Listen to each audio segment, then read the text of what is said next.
Bismillah. Okay, we were discussing the Kirchhoff's rule, especially the Kirchhoff's second rule. अच्छा, ये question पास paper का एक as it is question, तो if you will see consider समझ जाएंगे, मुझे लगता है कि आपको किरचॉफ रूल उसके बाद कभी तंग नहीं करेंगे। अच्छा जी, क्वेश्चन इज दिस कि यू कैन सी यहाँ एक बैटरी है E1, ये हमारे नेक्स्ट टॉपिक से भी बड़ा रिलेटेड है जो हमने इसके बाद डिस्कस करना है। यू कैन सी, और दूसरी बैटरी E2 जो उससे कम EMF की है। यहाँ एक वायर है जिसकी जो रेजिस्टेंस है वो कैपिटल R2 है, और दोनों EMF के साथ उनके इंटरनल रेजिस्टेंस भी है, तो इसकी इंटरनल रेजिस्टेंस इज R1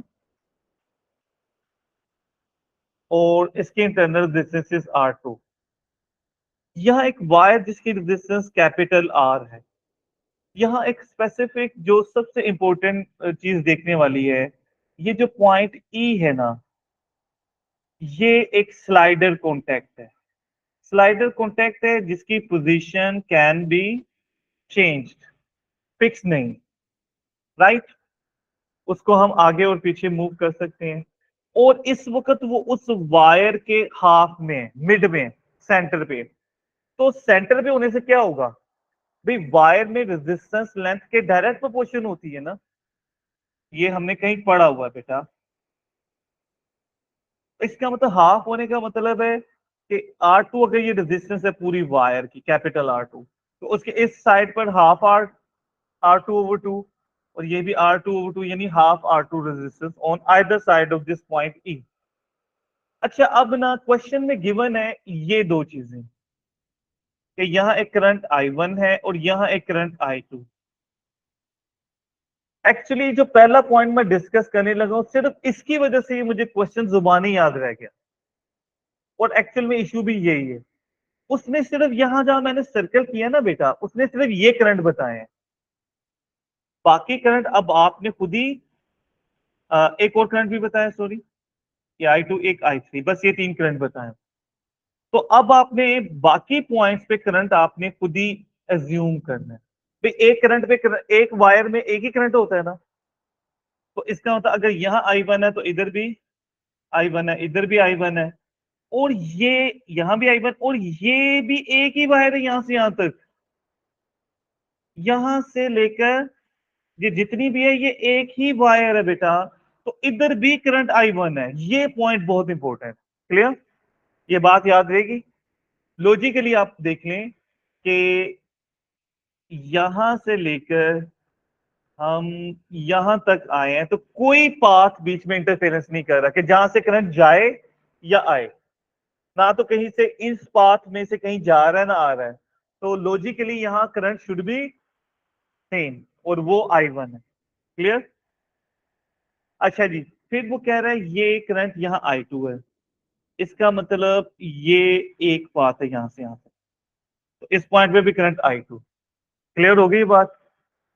यही पॉइंट की वजह से ही मैंने क्वेश्चन मुझे याद रह गया कि बच्चे, अच्छा जब ये कहते हैं यहाँ करंट I3 है, तो ये एक पाथ है ना, तो हर पॉइंट पे you can see current is I, clear.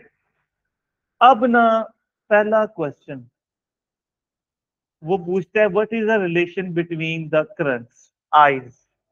तो वो क्या होता है बेटा, हमें एक ऐसा पॉइंट करना है जहां ये तीनों करंट्स कंबाइन हो रहे हैं, मिल रहे हो। तो इसमें देखें, एक तो पॉइंट ये है और एक पॉइंट ये, और दोनों से आंसर क्या आएगा। अच्छा, जब भी कहे ना कि रिलेशन बिटवीन करंट्स बताएं, तो बताएं वो कौन सा रूल लगेगा यहाँ पर, किरचॉफ का फर्स्ट रूल। तो फर्स्ट रूल क्या होता है, current entering is equal to current. तो ये बी पॉइंट को अगर आप देखें ना बेटा, तो I1 और I3 एंटर हो रहे हैं, तो current entering is equal to current leave कौन सा कर रहे हैं यहां से, I2। तो ये इक्वेशन बन गई। अच्छा, अगर आप इस पॉइंट को देखें ई वाले को, तो I2 एंटर हो रहा है, तो I1 और I3 लीव कर रहे हैं, तो करंट एंटरिंग I2 है और लीविंग क्या है I1 प्लस I3। तो बेटा दोनों से आंसर सेम नहीं आ रहा। क्लियर? याद रहेगी ये बात आप लोगों को बेटा?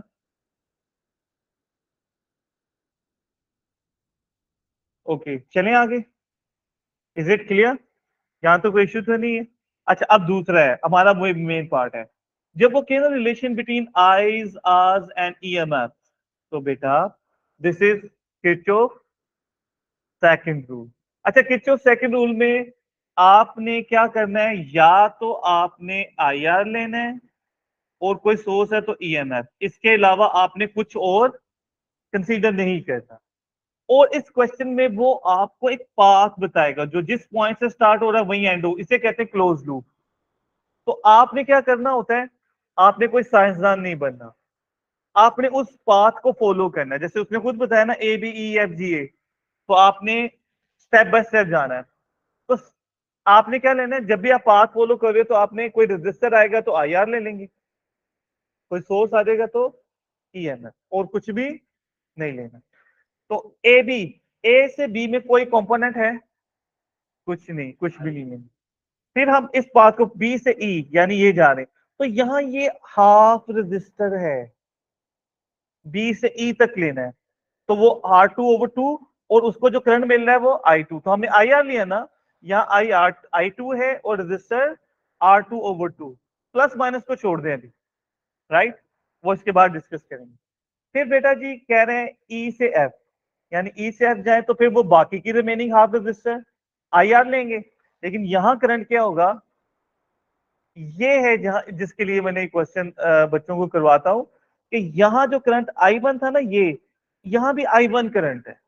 अच्छा, किसी को ना मैथमेटिकली इश्यू हो रहा है बड़ा, तो आप नोट करो, ये I2R है ना, उसमें से I3 जाने का मतलब है करंट I2 नहीं रह सकता यहाँ, क्योंकि I3 उसमें से निकल रहा है ना आगे।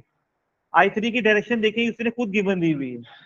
इसका मतलब यहाँ करंट I1 कैसे, क्योंकि एक लाइन है यहां से यहां तक, ये E से लेकर B तक एक ही पाथ है, तो एक पाथ पे बेटा एक ही करंट होता है। तो यहाँ IR लेंगे तो I1 और रेजिस्टेंस R2/2। क्लियर? अच्छा जी, अब F पे पहुंच गए, फिर आगे कह रहा है F2G। तो F2G में कोई कंपोनेंट नहीं है, कुछ भी नहीं लेंगे। अच्छा, अभी G2A जाना तो पहले रजिस्टर आ गई स्मॉल R1, तो जब भी रजिस्टर आएगा तो क्या लेंगे, IR। तो यहाँ I क्या है, I1, और जो सा रजिस्टर है वो छोटा, यहाँ मैंने कैपिटल R लिख दिया इसके लिए, ये कैपिटल R ही थे मे बी। अब जो भी लिखा गया है उसको हम करेक्ट कर लेते हैं उसके अकॉर्डिंग। तो we will take it as, मैंने क्वेश्चन चेंज किया तो स्मॉल R1, राइट। क्लियर बेटा जी? और फिर उसके बाद जब सोर्स आ जाए तो हम क्या करते हैं बेटा, ईएमएफ है तो ईएमएफ, और सबका रिजल्ट क्या होता है, जीरो। अब रह जाता है प्लस और माइनस। फिर रिपीट कर लें, जब भी बैटरी को क्रॉस करेगा, अगर हम पॉजिटिव टर्मिनल पे पहुंच रहे हैं पाथ फॉलो करते हुए, तो वो ईएमएफ पॉजिटिव है, और अगर क्रॉस करके नेगेटिव पे पहुंचेंगे तो ईएमएफ इज नेगेटिव। और रजिस्टर में क्या होता है, अगर हम in the direction of current जा रहे हैं तो आईआर नेगेटिव होगा, क्योंकि करंट नेचुरली जाता है हाई से लो पोटेंशियल, जैसे वाटर हाई पोजीशन से लो की तरफ जाता है, तो लो की तरफ जाना लो पोटेंशियल नेगेटिव कोई कहते हैं। तो आप करंट की डायरेक्शन में जाएंगे आईआर नेगेटिव, और करंट के ऑपोजिट आए तो आईआर पॉजिटिव हो जाएगा। तो अब आप देखें, सबसे पहले ए से बी में यहाँ कुछ नहीं है, यहाँ हम करंट की डायरेक्शन में जा रहे हैं ना, तो करंट की डायरेक्शन में जा रहे हैं आईआर विल बी नेगेटिव। फिर आगे देखेंगे ई से एफ करंट की डायरेक्शन में जा रहे हैं ना, तो आईआर विल बी नेगेटिव। फिर यहां देखेंगे G2F करंट की डायरेक्शन में जा रहे हैं नेगेटिव, लेकिन जब बैटरी को क्रॉस कर रहे हैं, हम G से A जा रहे हैं, तो बैटरी की कौन सी साइड पे पहुंच रहे हैं, पॉजिटिव वाले। बैटरी की ये नेगेटिव टर्मिनल है एंड दिस इज, तो जिस टर्मिनल पे पहुंचेंगे ईएमएफ के साथ वो साइन आ जाएगा। क्लियर? याद आएगी? ये कलर नजर आ रहा है यहाँ पर,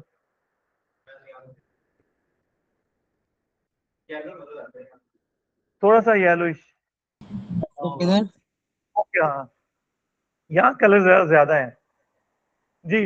Haseeb, is it fine?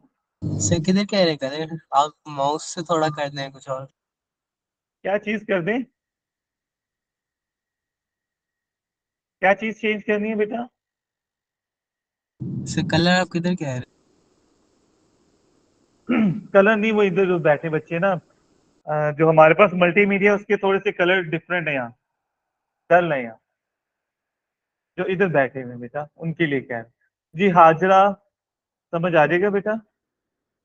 Ryan, आगे जा रहे हैं हम। अगर वो यही कहता है same for the path A B C D E F G A, कैसा पाथ है? Close loop. तो आपने फिर क्या लेना है?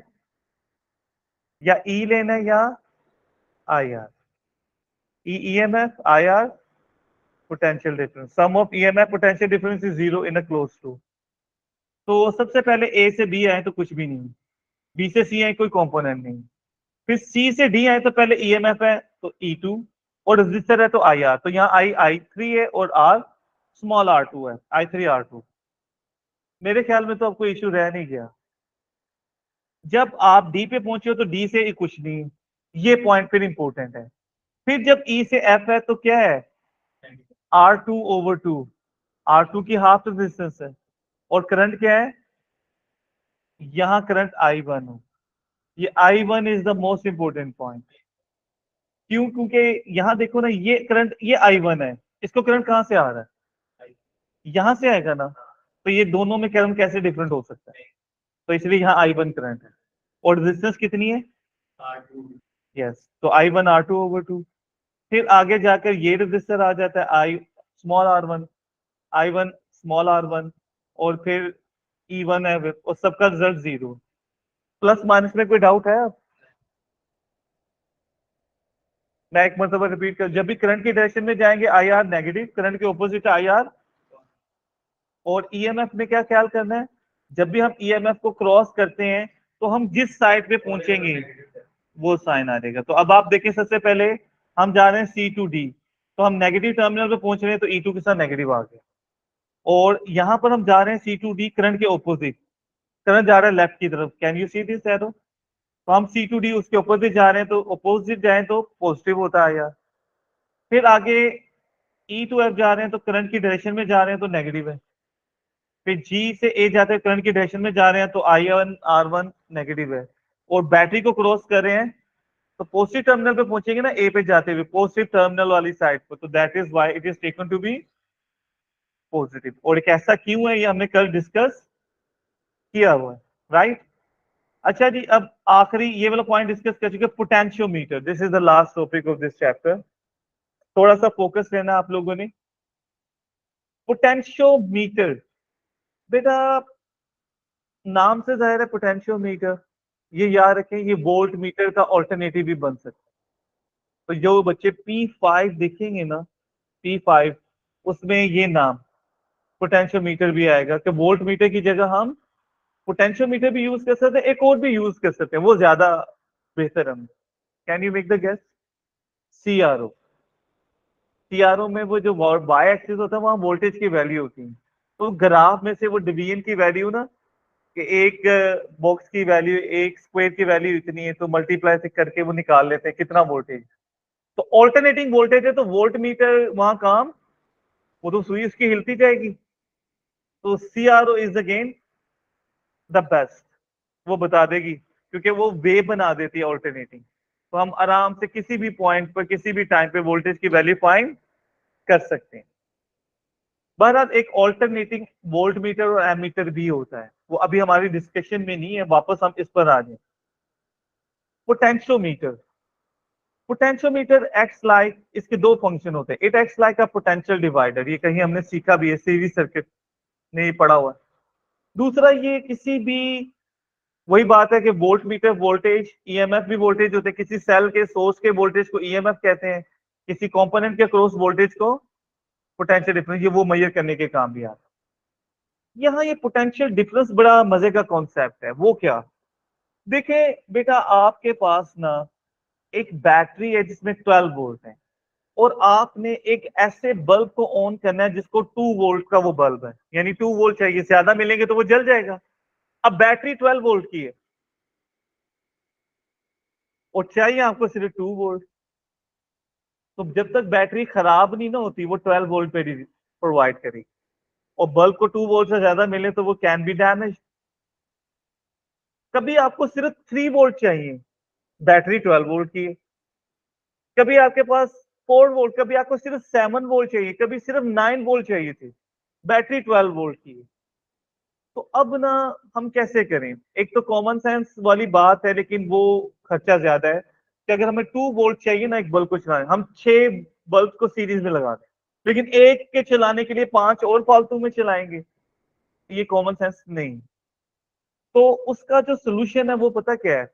वो ये है बेटा, आप ना ये देखिए, ये डायग्राम अगर आप गौर से देखें, ये अभी थोड़ी देर जो ऊपर हमने बनाए थे क्वेश्चन, ये उसी की कॉपी है। मैंने इसलिए कहा था वो जो ऊपर डायग्राम बनाई है ना, से लकीली। रेजिस्टर लगाया ऑरेंज में। हाँ, आप होल्ड कर लें हसीब, अब आप सुन लें पहले थोड़ा सा बेटा। उसमें पता क्या है, ये वोल्ट मीटर बैटरी है ना, ये हमारे पास 12 वोल्ट की बैटरी। तो हमने ना उस 12 वोल्ट की बैटरी के साथ एक वायर कनेक्ट कर दी, ये लॉन्ग वायर। बैटरी 12 वोल्ट की है, तो इस वायर को कितने वोल्टेज मिल रहे होंगे? सारे इसी को ही मिल रहे हैं, राइट? क्लियर? कि अगर हम वायर्स को निग्लिजिबल समझें कि वो वैसे रियल में भी निग्लिजिबल उनकी रेजिस्टेंस होती है, तो वो कम वोल्टेज करेंगे, सारे वोल्टेज इसी को मिलेंगे। आपने पता क्या करना है, एक वोल्ट मीटर लेना है जो इस एंड से पक्का फिक्स्ड है। ये जो कनेक्टर होता है, यहाँ डॉट बना देते हैं, ये होता है कनेक्शन, कि यहाँ से कनेक्टेड है। जबकि उसका जो दूसरा एंड है ना, वो एक ट्रायंगल की तरह है, जो मतलब क्या होता है, स्लाइडर कॉन्टैक्ट। स्लाइडर कॉन्टैक्ट जिसकी पोजीशन को हम उसको जोकी भी कहते हैं साइंटिफिकली, वो आपकी मर्जी है। आप ये वर्ड एक मतलब बता जरूर दिया कि पास पेपर में आप खाली स्लाइडर कॉन्टैक्ट ही देखें या जोकी भी कभी लिखा हुआ देखें, एक ही बात होती। अच्छा, अब वो पता क्या होता है, ये वोल्टमीटर पोटेंशियल डिफरेंस मेजर करता है। अगर व्हाट डू यू एक्सपेक्ट कि अगर हम ये वाला कॉन्टैक्ट इधर ले जाएं, तो वोल्टमीटर क्या रीडिंग बताए? वैसे लिखा हुआ है यहाँ पर 0। क्यों बताएगा पता है? क्योंकि ये एंड इस टर्मिनल से जुड़ा हुआ है ना, तो ये एंड भी उसी टर्मिनल से ही जुड़ा हुआ है, वायर उधर। तो पोटेंशियल डिफरेंस क्या होता है? सेम पोटेंशियल से जुड़े हुए तो डिफरेंट पोटेंशियल में एक ही पोटेंशियल से जुड़े, तो कोई डिफरेंस नहीं है पोटेंशियल में, तो पोटेंशियल डिफरेंस 0 होगा। और अगर इस एंड को आप इधर कनेक्ट कर दोगे, तो ये वाला एंड इधर से जुड़ा हुआ है और ये वाला एंड, तो वो बैटरी के वोल्टेज बताएगा, यानी रीडिंग क्या होगी? अच्छा, अगर आप बिल्कुल सेंटर में कर दो ना, तो रीडिंग बताएगा 6। अब आप एक काम करो, आप ना स्लाइडर कॉन्टैक्ट को इस पॉइंट पे ले जाइए और उसको ना स्लाइटली आहिस्ता आहिस्ता मूव करते जाएं टूवर्ड्स राइट। तो शुरू में क्या रीडिंग आएगी? 0 आएगी ना स्टार्टिंग में।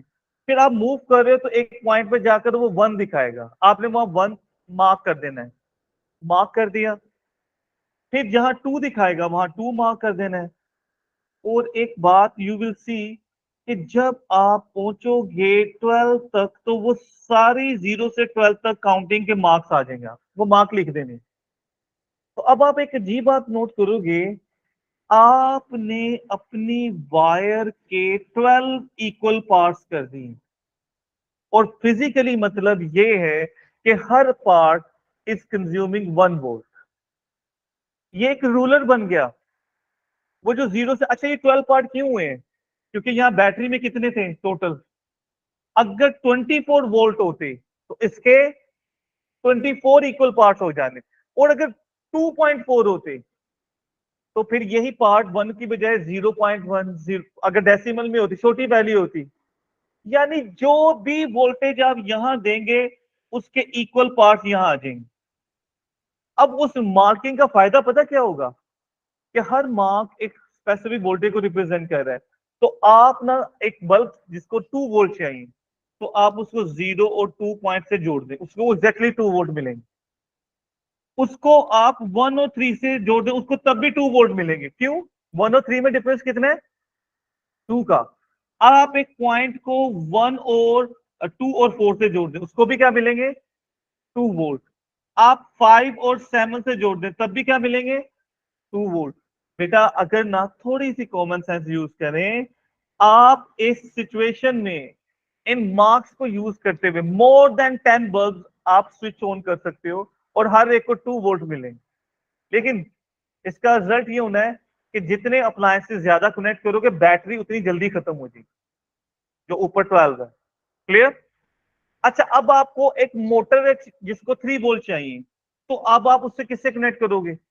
ऐसे कोई भी 2 पॉइंट ले लो जिनमें 3 का डिफरेंस है, यानी 0 और 3, 1 और 4, 2 और 5। यहां मैंने 4 और 7 लिखा हुआ है। आप 9 और 12 भी ले सकते हो, आप 8 और 11 भी ले सकते हो, राइट? अच्छा, 4 और 7 से इधर कनेक्ट किया तो 4 और 7 से इधर भी कनेक्ट कर लो, एक और कर लो, एक और कर लो, सबको पैरेलल में लगा रहे हो, सबको सेम वोल्टेज मिलेंगे। तो बेटा मैंने तो 10 बल्ब की एग्जांपल दी है, आप मोर देन 100 बल्ब भी कर दोगे, लेकिन जितनी अप्लायंसेस ज्यादा होगी वो रन आउट जल्दी खत्म हो जाएगी। अब किसी कंपोनेंट को 8 वोल्टेज चाहिए तो क्या करेंगे? उसे 0 और 8 से कनेक्ट कर दो, 1 और 9 से, 2 और 11 और 3 से कर दें। तो बेटा अब आप अपनी मर्जी का 12 में से कोई भी पार्ट यूज कर सकते हैं। क्या ये बात समझ आ जाएगी? अगर सिर्फ 11 चाहिए तो 0 और 11 को जोड़ दो, 1 और 12 को, इसमें यही ऑप्शन है बस 11 में। तो बेटा this is the called the potential divider, कि जब आपने ये मार्क्स लगा दिए ना तो लीव इट। अब आप इस वोल्ट मीटर को हटा दें, मार्क्स लगाने के बाद वो मार्क अब एक स्केल की तरह काम करेगा। तो अब आपको कितने भी voltage out of 12 with in 12 volt चाहिए तो आप इन पॉइंट से वो यूज कर सकते हो। हाफ में भी 0.5 में भी कर सकते हो, जैसे 1.5 है तो 0 और 1 और 2 के बीच से कनेक्ट कर दो, राइट? तो common sense is not very common, you can still use. अब दूसरा, ये असल में इसके पीछे बिहाइंड कॉन्सेप्ट क्या है? इसके पीछे जो कॉन्सेप्ट है वो ये है कि बेटा ये एक लाइन में ना कनेक्ट है, they are connected in series. तो हमने पढ़ा हुआ है कि रेजिस्टेंस करंट के लेंथ के डायरेक्ट प्रोपोर्शन है। हमने ये भी तो पढ़ा है सीरीज सर्किट में voltage is proportional to resistance. Potential divider का ये है। तो इन दोनों में आर कॉमन आ रहा है ना, तो आर को अगर रिमूव कर दें तो वोल्टेज और लेंथ डायरेक्ट प्रोपोर्शन है। तो इसमें बेटा ये कॉन्सेप्ट यूज हो रहा है। अब आपने फोकस करना है कि हमने 0 से 2 तक वोल्टेज चाहिए तो इतनी लेंथ है, अगर हमें 3 वोल्ट चाहिए तो लेंथ थोड़ी सी ज्यादा नहीं है उसके लिए, 8 वोल्टेज चाहिए तो उसके लिए लेंथ ज्यादा नहीं यूज हो रही। तो व्हाट डज दैट मीन कि जितने वोल्टेज चाहिए हम लेंथ का उतना फ्रैक्शन यूज कर रहे हैं। तो ये कॉन्सेप्ट थोड़ी देर में आएगा, दोबारा रिपीट होगा। अब last point we are going to discuss वो ये था कि पोटेंशियल मीटर का हमने ये कहा था कि एक तो पोटेंशियल डिवाइडर यूज हो रहा है, वो हमने डिटेल में डिस्कस कर लिया। दूसरा कॉन्सेप्ट है मेजरिंग पोटेंशियल डिफरेंस या EMF of an unknown source. यहां तक क्लियर बात? ओके। अच्छा, जब मैं रिकॉर्डिंग स्टार्ट करते तो फिर मैं इसलिए ना उसमें बीच में रुकता कम, ताकि वो रिकॉर्डेड ही स्ट्रेट अवे रहे। लेकिन अब note at the cost of understanding पूछ लिया करें। अब जो है ये पास पेपर में बहुत क्वेश्चन आए। ये नल मेथड हमने एक पहले भी किया था, अब भी। नल का मतलब जीरो। देखो बेटा हमारे पास ना एक बैटरी है जिसके जो हमारा सोर्स है मेन, उसकी ईएमएफ कैपिटल ई है, राइट? और हमने एक और बैटरी है जिसके ईएमएफ फाइंड करनी है, उससे कह देते हैं ई1, और वो हमने फाइंड करनी है। ये मैंने क्वेश्चन मार्क लगाया। लेकिन एक बात का ध्यान रखना है, ये एग्जाम में वो पूछेगा भी आप लोगों से कनेक्ट कैसे करना है। तो आपने ध्यान रखना है कि जिधर पहली वाली ओरिजिनल बैटरी का पॉजिटिव है, इसका भी पॉजिटिव उसी साइड पर। क्लियर बेटा जी? ये आपने ताकि दोनों के करंट एक दूसरे के क्या हो, ओपोजिट हो, कैंसिल आउट करें। क्यों कैंसिल आउट करें? नल का मतलब क्या होता है? जीरो। तो बेटा होगा क्या कि ये स्लाइडर कॉन्टैक्ट है ना, तो लेट्स से ये पूरी वायर की एक लेंथ है, और लेंथ रेजिस्टेंस के डायरेक्ट प्रोपोर्शन है, या भी हमने ऊपर बोला है। आपने यहां पर पहले वोल्ट मीटर जहां लगाया हुआ था ना, ये आपने वहां वो सोर्स लगा दिया और उसके साथ लगा दिया एमीटर। अब आपने इस स्लाइडर कॉन्टैक्ट को यहां से स्टार्ट करना है, मूव करेंगे आहिस्ता आहिस्ता, ये रीडिंग चेंज होती जाएगी। लेकिन एक खास स्पेसिफिक पॉइंट पे ना उसकी रीडिंग जीरो हो जाएगी। अच्छा, एमीटर पॉजिटिव में भी बताता है और अगर यहां तक वो पॉजिटिव वैल्यू बता रहा था तो उस पॉइंट से आगे वो नेगेटिव बताने लग जाए। लेकिन हमें इंटरेस्ट किसमें है, जहां पर वो रीडिंग क्या बताएगा, जीरो। ये रीडिंग जीरो क्यों बताएगा बेटा, एमीटर का करंट जीरो, एमीटर ना एक तरफ से इस पॉइंट से कनेक्टेड है और एक तरफ से इस पॉइंट से यानी यहां से कनेक्टेड, ठीक है। एमीटर यहां से या है जो, let me change it, ammeter एक तरफ से इस पॉइंट से कनेक्टेड है, दूसरी तरफ इस पॉइंट से कनेक्टेड। अगर ना इस पॉइंट पे पोटेंशियल हायर है तो current will flow from higher to low, current की रीडिंग आएगी। अगर यहां लो है और यहां हाई है तो current will flow from higher to, ये जीरो किस पॉइंट पर होगा, जब दोनों पॉइंट पे वोल्टेज क्या हो जाएगा, तो यानी जो बैटरी का वोल्टेज है इस पॉइंट पे जो यहां से यहां तक हिस्से को वोल्टेज मिल रहा है वो दोनों एक दूसरे के क्या हो गए, इक्वल हो गए। तो लेट्स से पूरी लेंथ कैपिटल एल थी, इस लेंथ को कह लेते हैं L1। तो इसका मतलब ये करंट जीरो तब होगा जब इस पॉइंट को लेंथ को मिलने वाले वोल्टेज, हमने पढ़ा ना voltage is directly proportional to the length ऊपर, तो इसका मतलब ये तभी जीरो होगा जब इस हिस्से को मिलने वाला जो वोल्टेज है वो इसके इक्वल है। और वो कैसे कैलकुलेट कर सकते हैं, तो voltage is proportional to the length. तो ये हमने यही पॉइंट यहां दोबारा लिखा हुआ है। वोल्टेज अगर ये पूरे ईएमएफ है जो पूरे सर्किट या टोटल बैटरी के हैं और ये सारे वोल्टेज मिल रहे थे इस पूरी वायर को, ठीक है बेटा, इस पूरी वायर को मिल रहे थे ये सारे वोल्टेज, तो इसका मतलब ये पूरे ईएमएफ इस पूरी लेंथ को मिल रहे हैं और इसके जो वोल्टेज हैं वो इतनी लेंथ को मिलने वाले वोल्टेज के इक्वल है L1 के। तो बेटा प्रोपोर्शनैलिटी में हम इसे क्रॉस कर लें या क्रॉस नहीं तो उनकी रेशियोज को क्या कर लें, इक्वल। तो बेटा हमारे पास फॉर्मूला बन जाएगा ये, इस तरह नहीं याद कर सकते तो आप ऐसे याद करें। कैसे याद रखना आपने, E over E1 is equal to L over L1। तो बेटा ये कैपिटल लेंथ तो हम यहां से मेजर कर सकते हैं, L1 भी रूलर से मेजर कर सकते हैं और ये बैटरी हमने खुद अप्लाई की हुई है ना, E। तो बेटा ये L1 और E की वैल्यू अगर हम यहाँ सब्स्टिट्यूट कर दें इस फॉर्मूले में तो हम ये E1 की वैल्यू को फाइंड कर सकते हैं। कैन यू रिमेंबर, याद रहेगी। अच्छा दैट्स से हमारे पास दो सेल है, एक की ईएमएफ E1 है और एक की ईएमएफ E2 है। हम दोनों के लिए ये एक्सपेरिमेंट करें और वो पॉइंट फाइंड करें जहां दोनों की रीडिंग क्या हो जाती है, ऑफ करके साथ ही ऑन कर, वो पॉइंट ढूंढे जहां दोनों की रीडिंग जीरो हो जाती है। तो हर एक की एक स्पेसिफिक लेंथ होगी जहां पर वो रीडिंग जीरो होगी। जैसे E1 के लिए वो L1 है, E2 के लिए L2 है। तो एक बात आपने जेहन में रखनी है, जिसके लिए ये बैलेंसिंग लेंथ जहां ये जीरो हो जाती है रीडिंग से बैलेंसिंग लेंथ कहते हैं, ज्यादा होगी उसकी ईएमएफ भी ज्यादा होगी। इस तरह हम दो ईएमएफ को कंपेयर भी कर सकते हैं, राइट। बेटा जी अब now you have any question you can ask.